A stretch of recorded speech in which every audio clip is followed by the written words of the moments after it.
10월 28일 오늘 만난 성경 말씀은 예레미야애가 5장 19절에서 22절까지 말씀입니다. 주 하나님 영원히 다스려 주십시오. 주님의 보좌는 세세토록 있습니다. 어찌하여 주님께서는 우리를 전혀 생각하지 않으시며 어찌하여 우리를 이렇게 오래 버려두십니까? 주님, 우리를 주님께로 돌이켜 주십시오. 우리가 주님께로 돌아가겠습니다.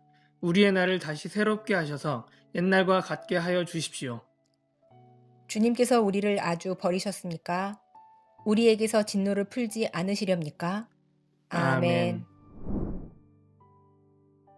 오늘 만나로 만나주시는 하나님을 기대합니다.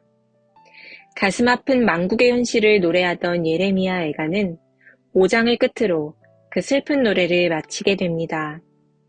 한 나라가 무너지고 한 민족이 멸절당하며 사랑하는 고향이 파괴되는 엄청난 비극 앞에 예레미야 애가는 인간이 느낄 수 있는 모든 감정, 즉 비통함과 슬픔, 두려움과 후회를 가감없이 노래했습니다.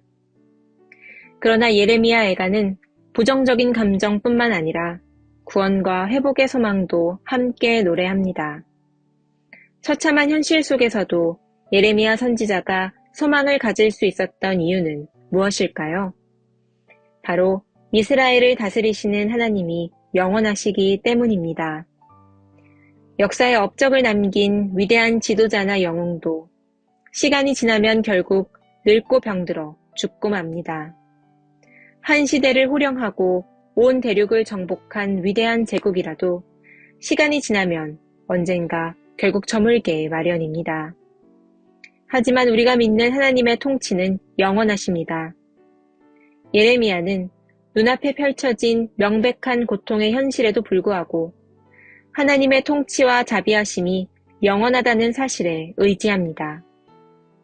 어떠한 상황에도 변치 않으시는 하나님은 그리스도인들의 믿음의 근간입니다. 이 믿음 가운데 고난 속에서도 하나님께서 여전히 우리를 다스리고 계시다는 사실을 기억해야 하겠습니다. 우리가 고통에 처했을 때 우리를 정말 힘들게 하는 것은 무엇일까요? 물론 고통 그 자체도 우리를 힘들게 하지만 이 고통이 영영 끝나지 않을 것이라는 막막함, 여기에서 벗어날 수 없을 것 같은 두려움, 즉 희망을 잃었을 때 우리의 영혼은 낙심하고 맙니다. 하지만 성경은 영원한 것은 고통이 아니라 하나님이라고 말합니다. 따라서 어떠한 상황 속에서도 우리에게는 언제나 소망이 있습니다. 예레미야는 하나님께 이렇게 질문합니다. 어찌하여 주님께서는 우리를 전혀 생각하지 않으시며 어찌하여 우리를 이렇게 오래 버려두십니까? 이 질문은 하나님께서 정말로 이스라엘을 전혀 생각하지 않는다는 뜻이 아닙니다. 인자와 긍휼이 무궁하시고 매일 새롭게 신실하신 하나님께서 결코 우리를 버릴 수 없다는 확신에 기초한 항변이자 속히 우리를 건져달라는 구조 요청입니다. 하지만 이스라엘의 회복에는 조건이 있습니다. 죄악된 행실에서 벗어나 첫사랑을 회복해야 합니다. 잘못된 삶에서 돌이켜 주님께로 돌아가야 합니다. 그런데 중요한 것은 우리는 죄인이기에 우리의 의지만으로는 주님께 돌아갈 수 없다는 사실입니다. 우리 스스로의 능력으로는 죄에서 돌아설 수 없지만 하나님은 은혜로 우리를 돌이키시는 분이십니다. 하나님께서 우리를 돌이켜 주실 때 우리는 새롭게 회복될 수 있습니다. 그래서 하나님께서는 예레미야에게 약속하셨습니다. 비록 이스라엘이 그들을 구원하신 하나님을 외면하고 하나님과 세운 언약을 깨뜨렸다 할지라도 포기하지 않으시고 새로운 언약을 맺으시겠다고 말입니다. 하나님은 새로운 언약을 옛 언약과 같이 돌판에 새기는 대신 마음판에 새기셔서 우리의 가슴 속에 넣어주시겠다고 하셨습니다. 또한 하나님께서는 이 새로운 언약을 통해 우리 안에 하나님을 아는 지식을 충만하게 하겠다고 약속하셨습니다. 하나님께서는 한 번 하신 약속은 반드시 지키시는 분이십니다.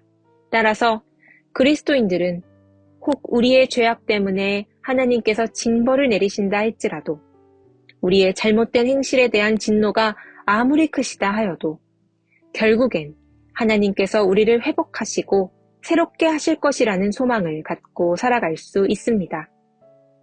놀랍게도 하나님께서 예레미야에게 하신 이 약속은 지금 이 시간 저와 여러분 가운데 이미 성취되었습니다. 사도 바울은 우리가 예수님을 그리스도로 인정하고 그분을 주님으로 모실 수 있는 것은 성령님을 힘입을 때만 가능한 일이라고 말하였습니다. 하나님은 예수 그리스도를 통해 우리 가운데 성령님을 보내셔서 우리의 영혼이 그 중심에서부터 새롭고 온전하게 되도록 변화시키십니다. 따라서 오늘 본문에 나오는 예레미야의 노래는 단지 이스라엘 민족의 회복만을 위한 간구가 아니라 오늘을 살아가는 우리에게도 필요한 기도입니다. 그리스도를 주님으로 모신 우리에게도 여전히 고난이 닥치고 고통이 있습니다.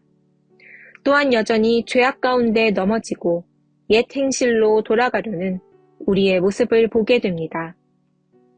그러한 우리의 연약함에도 불구하고 우리의 삶 속에서 성령님께서 역사하실 때 우리는 매일 새로워질 수 있습니다. 이것이 바로 하나님이 주시는 영원한 소망입니다. 존귀한 높은 뜻 광성교회 성도 여러분, 비록 지금 우리의 삶이 고난 가운데 있을지라도 하나님은 여전히 살아계시고 이 세상을 다스리시며 우리를 결코 포기하지 않는다는 사실을 기억하시기 바랍니다.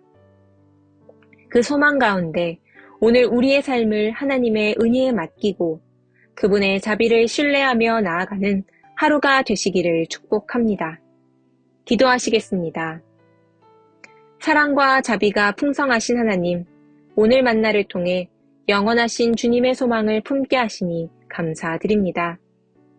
예레미야 선지자의 기도처럼 주님의 신실하심에 의지하게 하시고 주님의 사랑과 자비 안에서 진정한 회복을 소망하게 하소서. 또한 예수 그리스도를 통해 우리 안에서 이미 성취된 약속을 기억하며 성령님을 통해 우리 삶이 변화되고 더욱 주님을 닮아가도록 도와 주옵소서. 우리 마음에 품은 소망을 더욱 굳건히 붙들게 하시고 어떤 상황 속에서도 주님의 신실하심을 의지하는 믿음을 허락하여 주옵소서. 살아계신 예수 그리스도의 이름으로 기도드립니다. 아멘. 이제 두 가지의 기도 제목으로 함께 기도하겠습니다.